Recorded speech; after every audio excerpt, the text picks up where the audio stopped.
दोस्तों, एक बार फिर से स्वागत है आप सभी का मेरे एक दूसरे वीडियो में। इसमें मैं इंटरेस्ट के बारे में बात करूंगा। सिंपल इंटरेस्ट और कंपाउंड इंटरेस्ट, ये दो चीज़ें अक्सर सिंपल इंटरेस्ट बैंकों में लागू होता है और कंपाउंड इंटरेस्ट बहुत कम जगह देखा जाता है। तो इसमें मैं बताता हूँ कि सिंपल इंटरेस्ट में बेसिकली क्या होता है। मान लीजिए कि आपके पास 10,000 रुपये हैं और आप गए अपने इस 10,000 को और बढ़ाने के लिए, मतलब रेज़ करने के लिए, एफडी करने के लिए फिक्स डिपॉजिट करते हैं बैंक में। तो 10,000 पे बैंक क्या करती है, आपको कुछ ब्याज देती है। वो 6% भी हो सकता है, 8% तक मैक्सिमम होता है। 8% से नीचे कुछ भी हो सकता है। ये हर एक बैंक का अपना अलग अलग होता है इंटरेस्ट रेट। मान लीजिए इसका 10,000 का 6% है, तो 6% निकालेंगे इसका 10,000 का, तो आपका 600 रुपये 1 साल का ब्याज हो जाएगा एनुअल। 600 रुपये आपका 10,000 पे ब्याज हो जाएगा 1 साल का। आप देखते हैं कि मान लीजिए ये सिंपल इंटरेस्ट है, ये तो दोनों में पहले ईयर का सेम ही होता है। जैसे मान लीजिए कि सिंपल इंटरेस्ट पहले साल का 600 है, तो कंपाउंड इंटरेस्ट भी पहले साल का 600 ही होगा होगा ना। ये होता है जनरली, ये रूल भी है। अरे खुद देखिए ना आप, कंपाउंड इंटरेस्ट में जब देखिए क्या होता है। कंपाउंड इंटरेस्ट जो है, कंपाउंड इंटरेस्ट में हम ये करते हैं कि मान लीजिए 10,000 है और 10,000 का 6% निकालेंगे, तो 600 रुपये निकला। अब ये 600 रुपये जो है, ये 10,000 में जुट जाएगा। कंपाउंड इंटरेस्ट और सिंपल इंटरेस्ट में बेसिक यही है कि ये जो 600 रुपये है, ये 10,000 में जुट जाएगा अगले साल के लिए। अब 10,600 पे दूसरे साल का ब्याज लगेगा 6% के हिसाब से। यही अंतर होता है सिंपल इंटरेस्ट और कंपाउंड इंटरेस्ट के बारे में। ये देखिए कैसे, अब समझ में आया होगा आपको कि ये तो पहले साल का था, अब दूसरे साल का इधर निकलेगा। लेकिन सिंपल इंटरेस्ट में पहले साल का ये था, अगर हम दूसरे साल का निकालेंगे, मान लीजिए दूसरे साल का हमने फिर से निकाला, मान लीजिए 10,000 पे हमने निकाला 6% से दूसरे साल का, तो ये जो 600 है ना, ये पहले साल का है और दूसरे साल में इसमें ऐड नहीं करते हैं और कंपाउंड इंटरेस्ट में ऐड कर देते हैं। यही डिफरेंस होता है दोनों दोस्तों, ये सिंपल इंटरेस्ट और कंपाउंड इंटरेस्ट में। मैं एक बार फिर से रिपीट कर दे रहा हूँ, ये जो 6% जो ब्याज है, ये पहले साल का, ये दोनों में सेम होगा, सिंपल इंटरेस्ट में भी और कंपाउंड इंटरेस्ट में भी।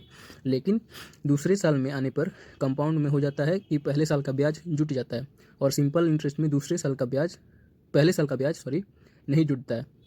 मतलब कहने का ये है कि सिंपल इंटरेस्ट में ब्याज हर साल 600 ही रहेगा।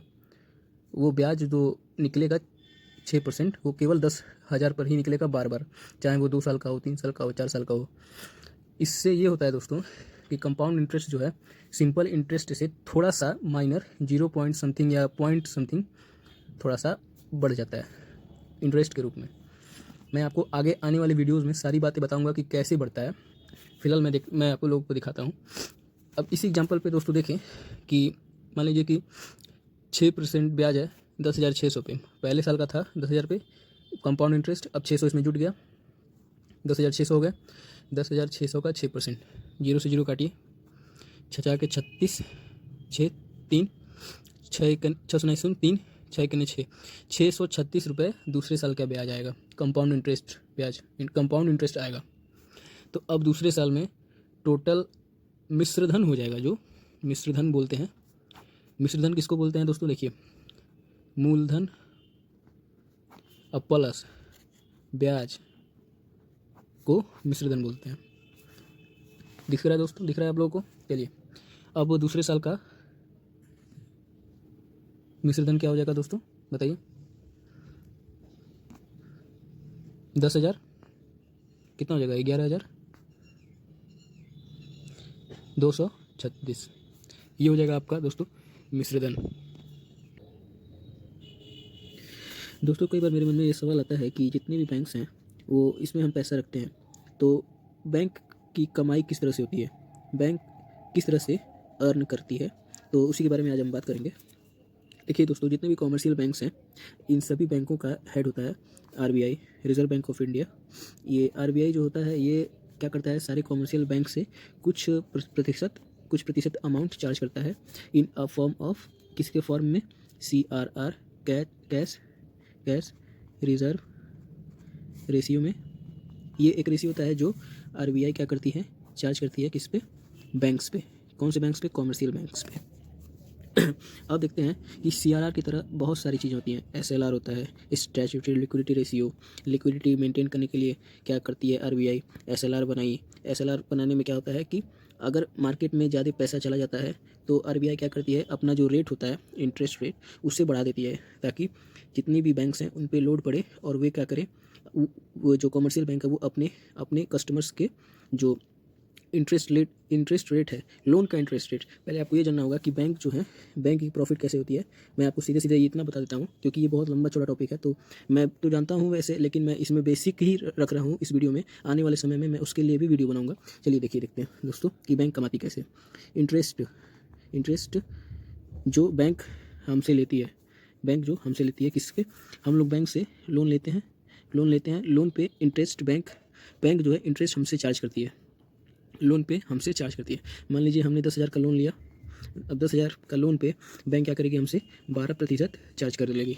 अब हम जब पे करेंगे तो 10,000 प्लस 12%, पूरा 10,000 का 12% ऐड हो जाएगा, तब जाके वो चार्ज होगा। देखिए देखते हैं दोस्तों कितना निकलता है, 1200।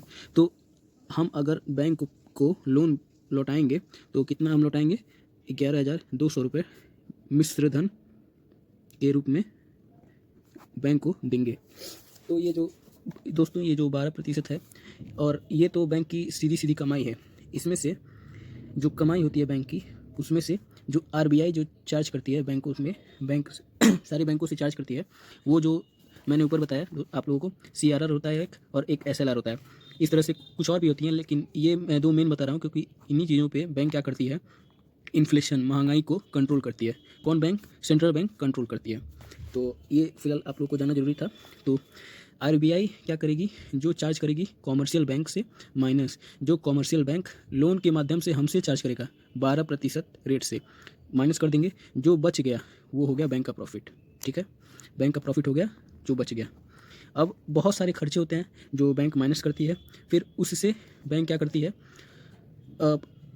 नया लिक्विडिटी और बनाने के लिए और बढ़ाने के लिए बैंक आरबीआई को फिर सूचित करती है कि हमें इतना चाहिए, हमें इतना चाहिए, और फिर कैश की लिक्विडिटी इसी तरह से मेंटेन होती है।